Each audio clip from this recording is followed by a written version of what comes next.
রবিবার রাত্রে ডিনারে করব মাছের ঝোল। তো সেই জন্য আমি আলুগুলোকে ভেজে নিচ্ছি। তেজপাতা আর জিরে ফোড়ন দিয়ে দিয়েছি, দিয়ে তাতে আলু দিয়ে দিয়েছি। আলুগুলোকে ভেজে নিচ্ছি। আর এদিকে আমি মিক্সিতে একটু টমেটো পিষে নিয়েছি। আর এদিকে মাছ ভেজে নিয়েছি। তো বেগুনও দেবো বলে বেগুনও ভেজে রেখেছি, আর পেঁয়াজ আদা এগুলো সব ঠিকঠাক করে রেখেছি। এইবারে আলুটাকে একটু লাল লাল করে ভাজার পর পিউরিটা দিয়ে দেবো। তো আলুটা ভাজতে একটু আমার দেরি হচ্ছে, কেননা কম আছে আমি আলুটাকে ভাজছি। আর মশলাতে একটু কাঁচা লঙ্কা দেবো, কাঁচা লঙ্কা নিয়ে নিলাম। আর এদিকে আলুটাকে কম আঁচে ভেজে নিচ্ছি। এই কড়াইতে আবার কম আঁচেই ভাজতে হয়, কেননা পুড়ে যাওয়ার ভয় থাকলে বেশি আঁচ দিলে। আর এমনিতেও আমি কম আঁচেই রান্না করি, কিন্তু হাতে সময় না থাকলে তখন তো আর কিছু করার নেই, তখন ওই বেশি আঁচেই করতে হয়।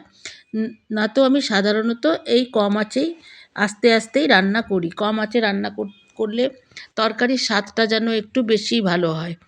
তো যাই হোক, সময় অনুযায়ী সব কিছু করতে হয়, যেরকম হাতে সময় থাকবে সেরকমই করতে হয়।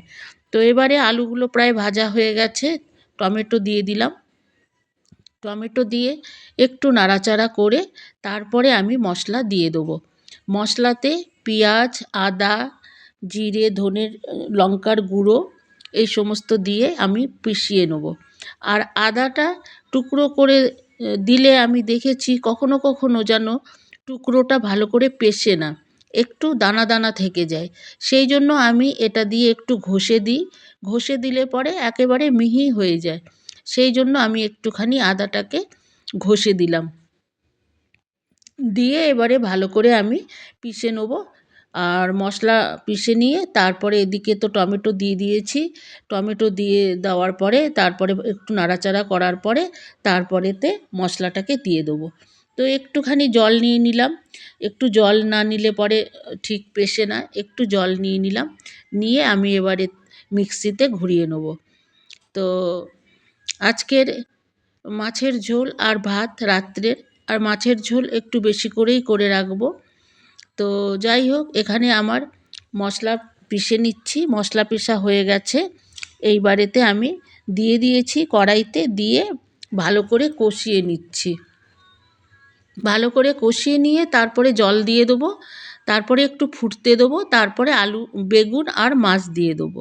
তো বেগুন তো ভাজাই আছে, বেশি সময় লাগবে না সেদ্ধ হতে।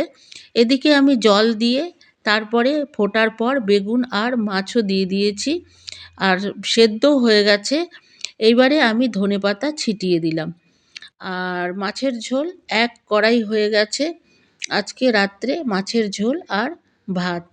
তো এই হচ্ছে আজকের ডিনার। যাই হোক, টাটা।